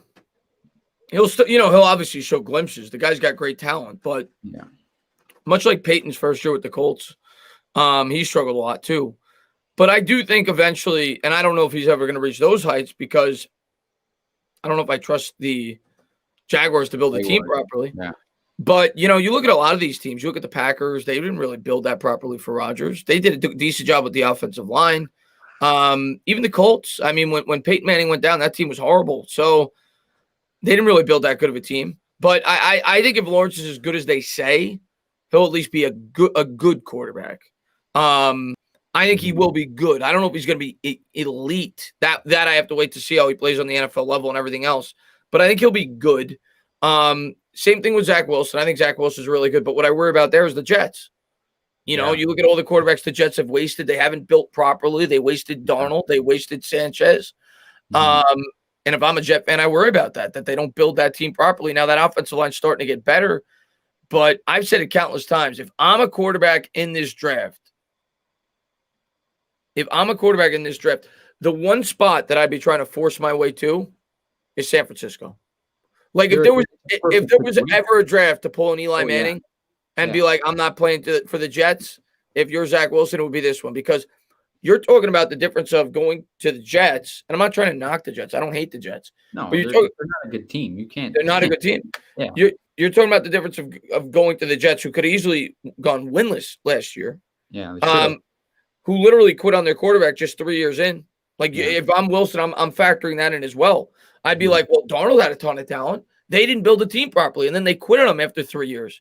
So if I'm Wilson, I'm looking at the Jets, and I'm saying, I got the 49ers, a team that went to the Super Bowl just a year ago, with one of the best offensive minds in football, and Kyle Shanahan calling plays for me. They've got good young wide receivers with Brandon Ayuk and Deebo Samuel. They got the best tight end with George Kittle. If I'm a quarterback, and I'm not saying that you could force your way onto that team, probably can't. If the Jets want you, you're going to probably take it. But whichever quarterback goes there, even if it's Mac Jones, I think they're going to be very successful, because I think the 49ers are set up for success. You can make an argument, even though I'd have Jones 5th on my chart, he might be the most successful quarterback if he ends up there, because it's a great situation. Yeah, I don't know if there's ever been when was the last time a team that's been drafting in the top 3 with that much talent that needs a quarterback and that good of a coach? No, just in general, being picking in the top 3. Like, when was the last time there was a team like? I'd have to think about that. Yeah, it's not often. I'd have to think about it. But Miami was pretty talented before they traded out. They were 3. Yeah. But that's because of the trade with Houston. Yeah. Sure. But it's rare. Let's put it that way. And it's set up very well for a quarterback. It's set up very well for a quarterback. So whichever quarterback ends up there, I think it's going to be successful. I mean, you look at Jimmy Garoppolo. Jimmy Garoppolo went to a Super Bowl with them. Jimmy Garoppolo's not this incredible quarterback. Yeah. So in a perfect situation. They have one of the best defense in the league. Like you said, one of the top offensive linemen. They have one of the top tight ends and great receivers. So if I was a quarterback and I thought I had pulled that I could do something like that, that's what I would try to do. I try to make it so I could end up with San Francisco. Yeah. And for you, on a personal level, what are your expectations for Daniel Jones this year? I gotta wait till I see what they do in the draft, but and then some of it's dependent on the offensive line. But I've come out and said it. I put my money where my mouth is. I've got tons of Daniel Jones rookie cards I've bought. Oh yeah, those are really cool cards. Yeah, I think Daniel Jones is gonna have a good year. I think Daniel Jones is, again, I'm never gonna lie. I don't think he's Josh Allen in terms of talent. I don't think he's an elite talent. I think he's got good talent. And I think with the supporting cast he's now going to have, just Barkley coming back alone is a huge boost. I say it all the time. You look at the numbers. He's got 23 touchdowns, 8 picks when Barkley plays. He's a completely different quarterback when he doesn't. So I think Barkley coming back is definitely going to give him a boost. I think the second year in the offensive scheme, not just for him, but the players around him, it's just going to gel better. And obviously adding Kenny Golladay, John Ross, Kyle Rudolph specifically, and Golladay, the tall threats. Galladay's going to help them stretch the field along with Ross, but in the red zone, which is where they were horrible last year, they were 31st in the league. Are huge additions. Huge additions for the red zone, along with Barkley. So I think Daniel Jones is going to be good this year. I really do. I think he's going to. I'm going to come out with a video on this. Probably after the draft, maybe a month or so after, where I'm going to start talking more broad NFL. And I already know people are going to call me a homer in the video. I did a video on it last year where I talked about the 5 breakout quarterbacks. And I had Josh Allen 1. I had Baker Mayfield 2. Yeah. This year, I don't know what order I'm going to put it in. But my 3 breakout quarterbacks, and when I say breakout, I'm not saying that I think they're going to be top 5 in the league. It means I think they're going to take a big jump, meaning if this quarterback was 27th last year, if he goes to 15, that's a big jump. Yeah. So the 3 quarterbacks I think are going to take big jumps this year. Matt Stafford. Mm-hmm. I love the fit with the Rams. I think McVay. It's perfect fit for him. Yeah, I think McVay's a great play caller. I think they got a really good supporting cast. Carson Wentz, I think, has a bounce back year. Wentz goes back to the system that he played in Philadelphia when he was, really good. His play look at that offensive line he's just walking right into. a much better situation. They got weapons. I think Wentz is going to take a big jump. And the third guy is Daniel Jones. I think Daniel Jones is going to take a big jump this year. Those are the three quarterbacks I think are going to take a big jump. I hope you're right about Jones. Yeah. And I think he gets a lot more hate than he deserves. You look at the last – I'm trying to think how many games – like the last maybe 5 or 6 games of the year until week 17, which those 2 turnovers were – I don't know how he got charged for the fumble on that handoff to Gallman and then the interception off the hands of Ingram. He looked really good in the last 5 or so games of the year in terms of turning the ball over. Yeah, no, he was – listen, that area specifically. He got much better at holding on to the football. Some of that was definitely game plan. They were much more conservative than they were the year before, but you could visibly see it. He got much better at holding on to the football, sensing the pressure, grasping it with 2 hands. And there was like a 2-game stretch where you really started to see him starting to mature. And then, of course, he had the injury, and he really wasn't the same after that because he didn't have the mobility, wasn't the threat with his legs. But I just think Jones is a hard worker. I think he's a smart kid. And I think he now doesn't have to deal with having to learn a completely new offense. So I think coming back into that same offense, adding arguably the best running back in football now, adding one of the top 10 or 15 receivers in football, adding a nice tight end, all that, the offensive line having another year together, I just think it's a recipe for success. And I think he's going to be a much better quarterback this year. Yeah, I hope you're right. And you saw the offensive line over the course of the season, they just continue to get better. Like the more time, and that's with everything. The more time it's like with a job, it's like with anything. The more time you have with people, or the more time you have with something, you get better and you grow with it. So I hope. I'm going into the season really, really excited. So you should be. I think it's going to be a fun year. I'm not, like I said, I'm not going to set expectations too high. Yeah, no, and we shouldn't. Yeah, I'm not going to be unrealistic. I'm not going to say Super Bowl.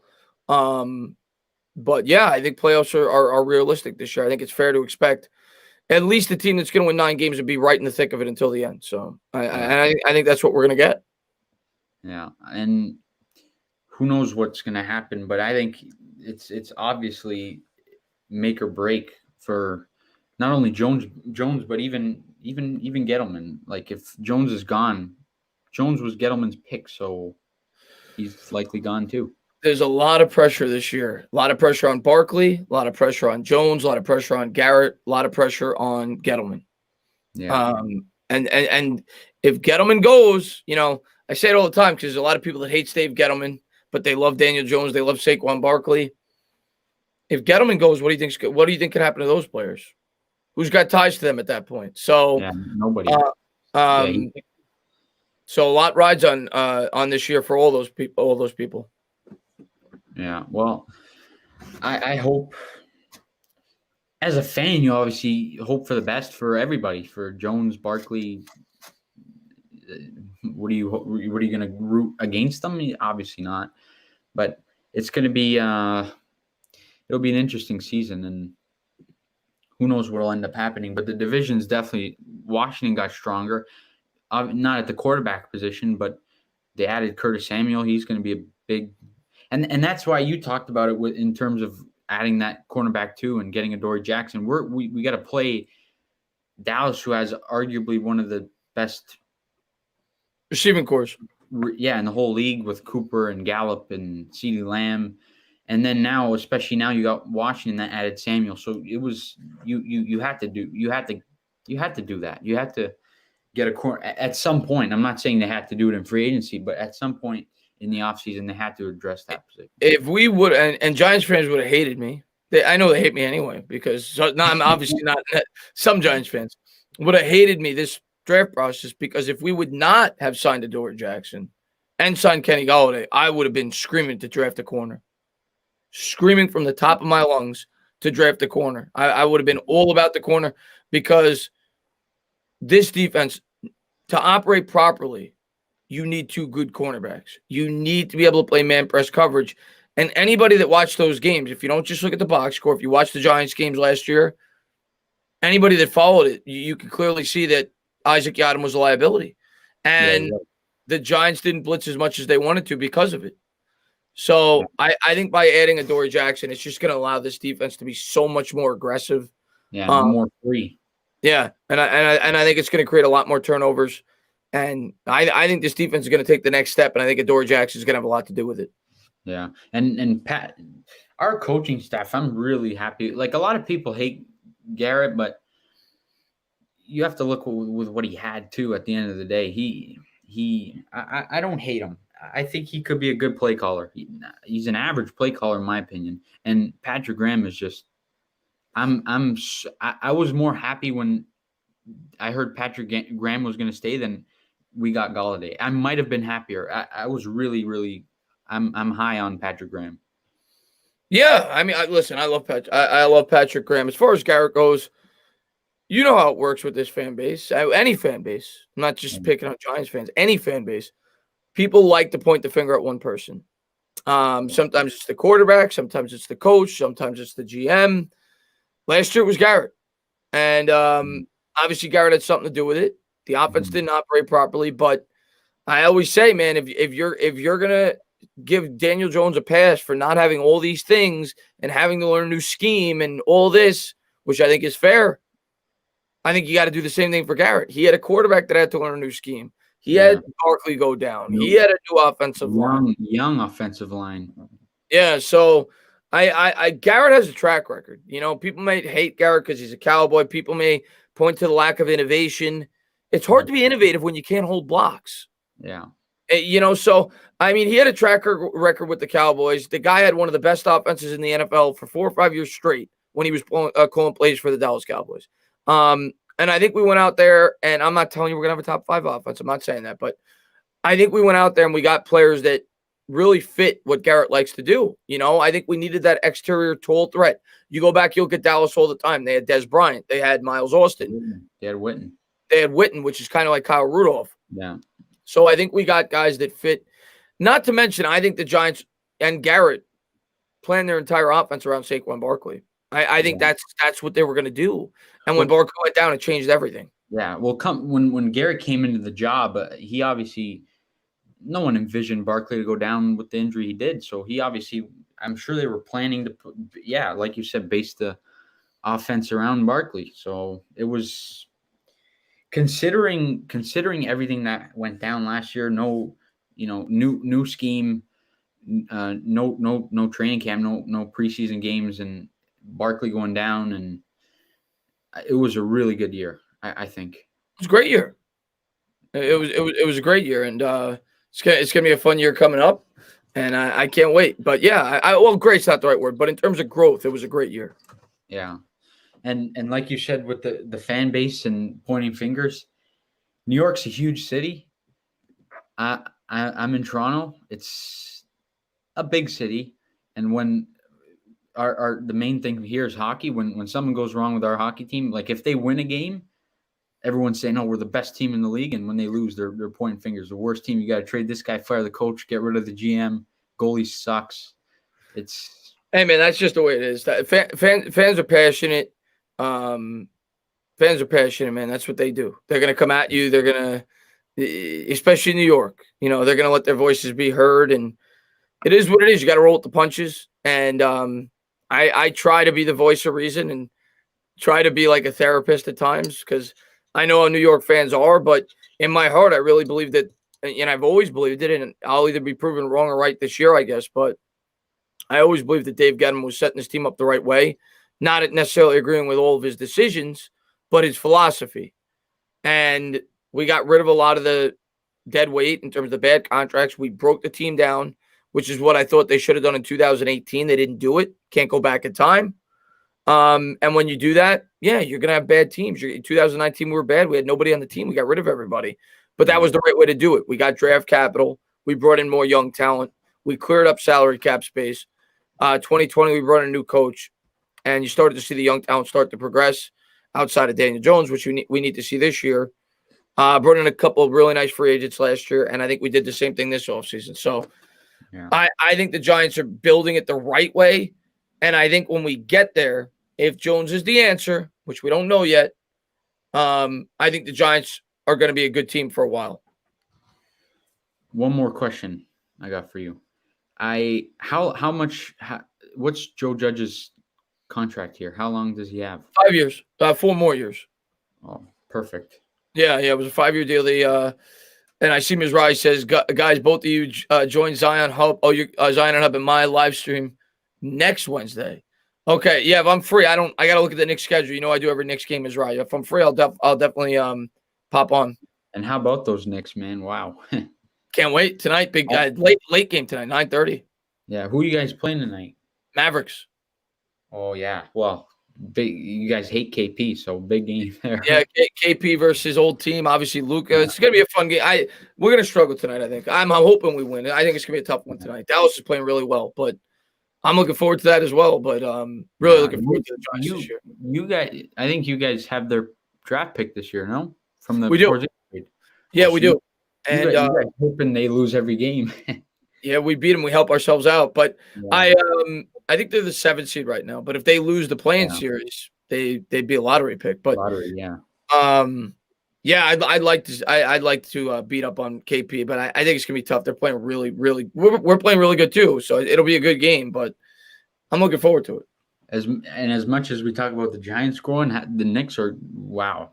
Like, who would have thought Randall would have been what he is this year? Listen, it's so funny because the Giants and the Knicks are like in the same exact period. Yeah.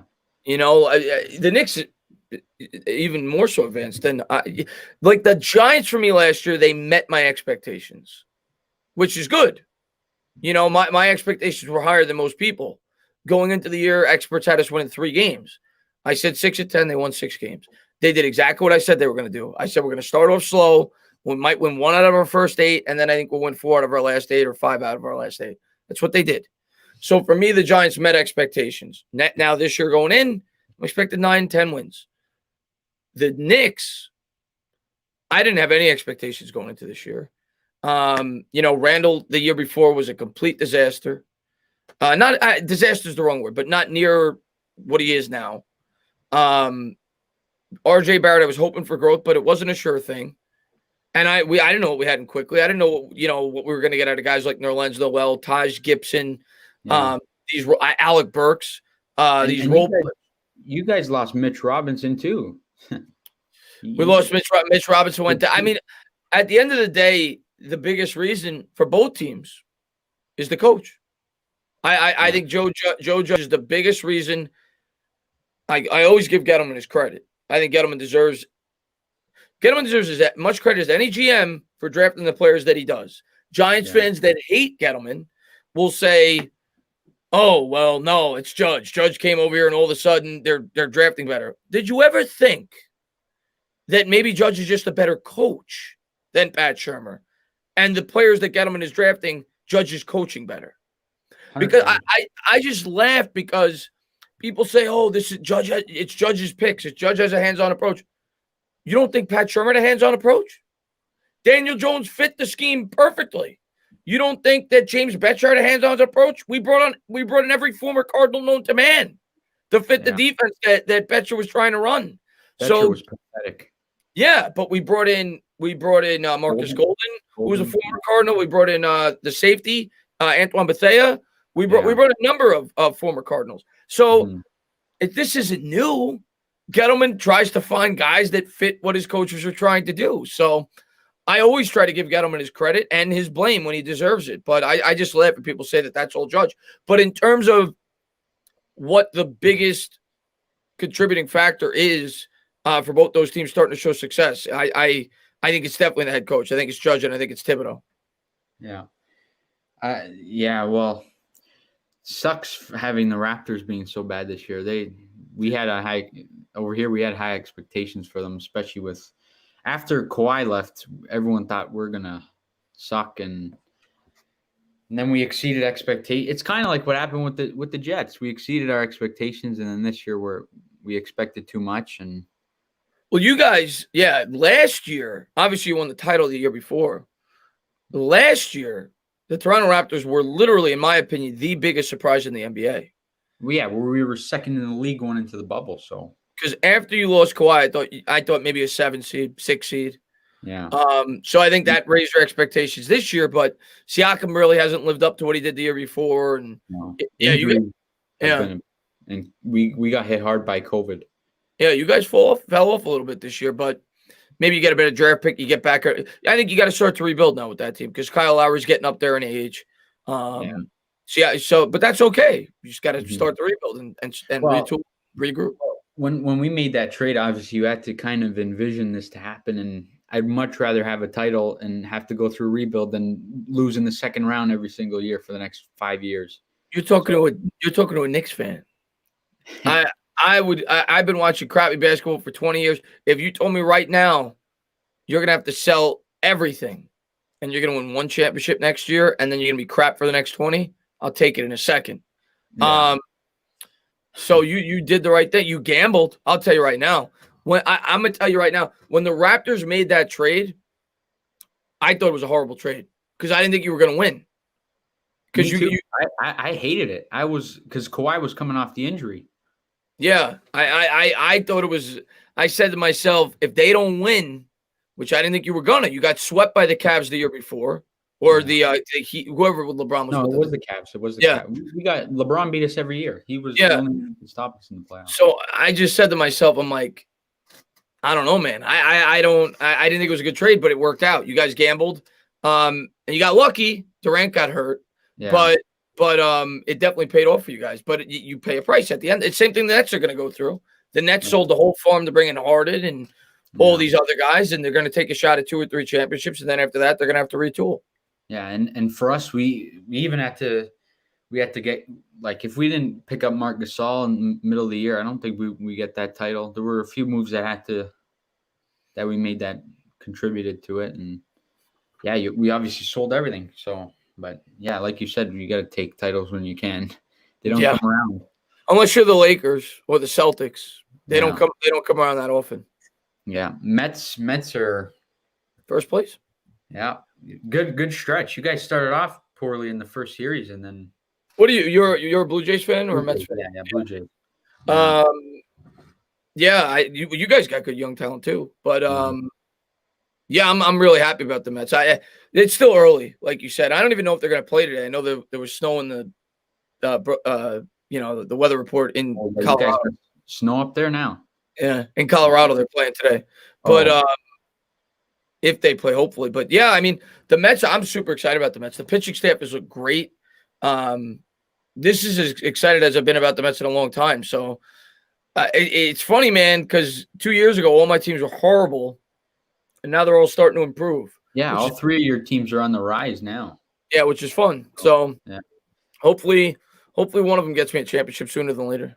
Lindor's starting off a bit slow, though, if I'm not mistaken. He got 2 hits last game, but yeah, overall he's come out slow. He'll get there. You guys didn't pay him above $300 million just to be $341 million. Yeah, I'm looking at the Colorado report. Actually, it's supposed to snow at 10, I think. So how many games have you guys? What is it, like 5 games now that you guys have been? How many games have been postponed? 4 or 5? The first 5, 6.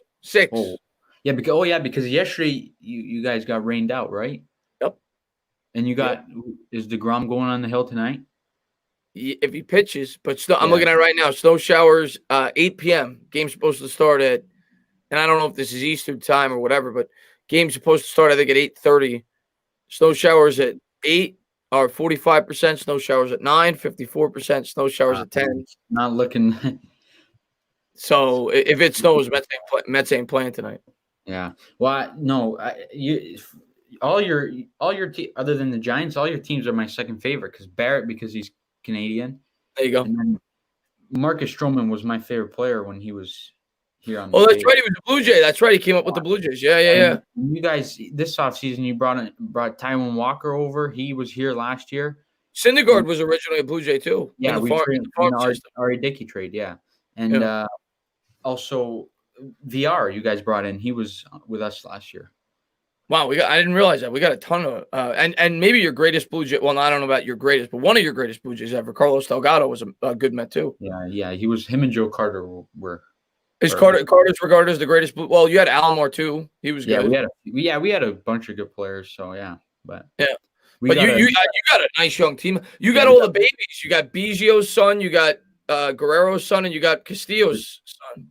yeah, we got Bichette's dad. Did Oh, he Bichette play? rather, not Castillo. Bichette. Yeah. Yeah, but the Jays and the Mets have the same issue. It's the pitching. Well, you guys have a bullpen issue. We have our starters need help. Yeah. One of my actually, I'm thinking about old Blue Jays. One of my favorite Blue Jays of all time is Sean Green, who was also a Met as well. When did he play? Sean Green was with the Blue Jays. He was on the 2006 Mets when they went to the World Series. So he was on the Blue Jays up until then. He was a Blue Jay for So in the 2000s. Oh. Yeah, I think he started with the Dodgers and then he went to the I can't remember if he started with, let me look real quick. Actually, I'm curious. He hit 4 home runs in one game. With he started with Toronto. He started with Toronto from 93 to 99. Oh, so he was a part of the World Series team in 93. Yeah, he didn't play much though, but yeah, he was a rookie. He only had 6 at bats that year. But yeah, he had a couple of big years with the Blue Jays. 99, he made the All-Star game. He had 42 homers. He was a good player. He was a good player. Well, we had the disappointments too with when we had that great team in 16. So when the bat flip happened, we all thought we were going to win that year. But I'm gonna tell you right now, that team was fun. Their lineup was very good. I was praying we got to play you guys in the World Series. And it had nothing to do with your team. You had a good team. I just thought the Mets matched up so much better with that Blue Jays team than they did the Royals. Yeah. You guys might have even been better than the Royals, but the Mets' biggest weakness was our infield defense. And you had a ton of strikeout or home run hitters. Yeah. The Royals, everybody put the ball in play. Oh, yeah. No. For us, we either had he either struck out or he homered, or when he got out and it wasn't a strikeout, he hit it right to the warning track. So. Yeah, it would have been power bats versus power arms because the Mets had all those. I mean, Harvey was great still, Syndergaard, DeGrom, and Matz. It was still pitching. Yeah, we got Matz now from you guys. He's our second best pitcher this year. Yeah, I always liked Matz. He was he had a tough year last year. He was like a 1-6. Yeah, he never worked out. He had the stuff. He's a Long Island kid. He grew up in New York. Yeah. And he always had the stuff. Like he throws hard for a lefty. And he was actually much more highly regarded than DeGrom was coming out of the farm system. Mm-hmm. And he just didn't have the mental makeup for New York. Yeah. But he might pitch well for you guys, though. He's a solid pitcher. Well, he had 2 starts already, and he was lights out in both of them. Yeah. So good pickup for you guys. What did you guys lose in the World Series? You guys lost in 5 or 6?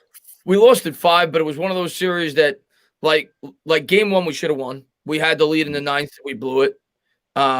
Game 5, we should have won when Matt Harvey pitched his ass off. We were up 2-0 going into the 9th. We blew it.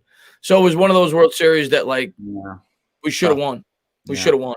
And it was such a magical year. Like, of all the teams I've ever watched, and I could talk sports with you all day, of all the teams I've ever watched, the Mets, the Giants, and the Knicks, that 2015 Mets team was the most magical season of any of my teams. That includes the playoff run by the New York Giants. That's how crazy that year was, but it just crashed at the end.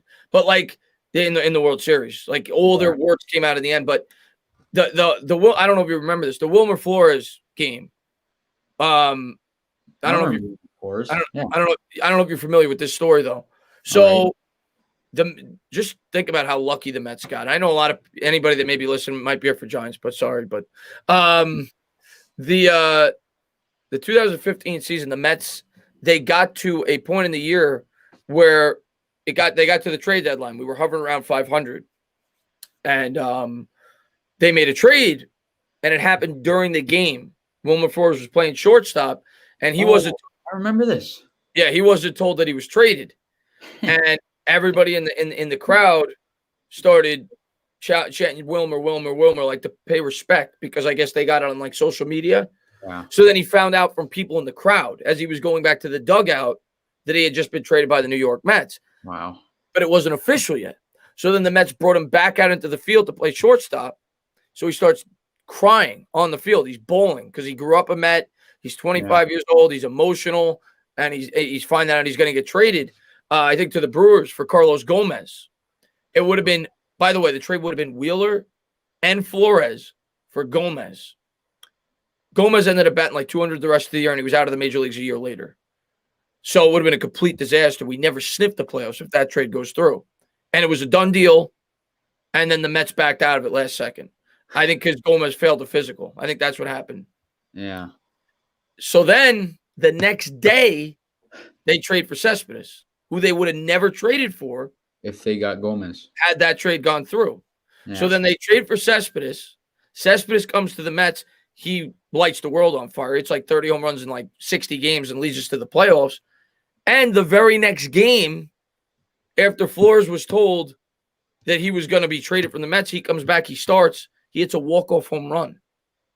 And that just brought the team together, and that started the magical run. I always say it, that was even if we got Cespedes and we don't trade Flores, I don't think we go on that run. I think that Flores moment brought the team together because it brought like a human element to the team, and I think it brought the team closer together. It was such a magical, you couldn't even script it like in a movie. It was so perfect.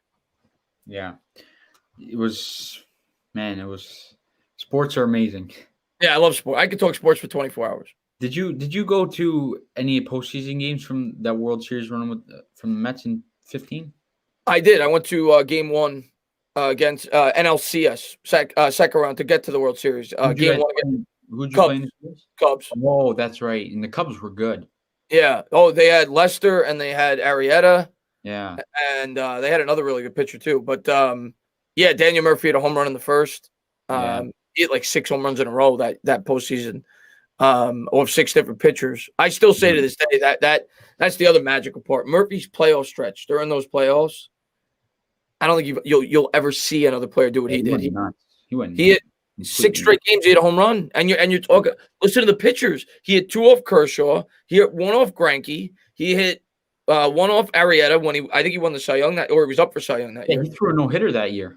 Yeah, Lester, he had a home run off of as well. Like he had 4 of the top 5 pitchers in baseball. He had a home run 6 straight games. That was such a magical year. It just sucks that we didn't win. But I still look back at that season. And, Yankee fans would be like pissed off about a season like that. But as a Mets fan, I think you really appreciate seasons like that because they don't come around often. Yeah. Well, you guys will be back there soon, I think, with the team you guys have. If you can, you guys got a good team. Well, listen. I think we're trending in the right direction, and I think we got an owner that's going to spend. So I think I don't think they're going to be the Mets we're used to where they give you like 2 good years and they fall apart for 10. I think they're going to be consistent. I think they're going to be like the Dodgers and the Yankees. I think they're going to be big boys now. So as a Mets fan that's been waiting for something like this for a long time, it's nice. Yeah. Well, I got a job at the golf course. First day on the job today. Nice. So, yeah. You going there now? Yeah, but it's raining, so it's gonna suck. But oh well. What are you doing at the golf course? Well, we just gotta drive the golf cart up and down, and because of the virus, you gotta like sanitize them, power wash all that stuff. Golfing big in Toronto?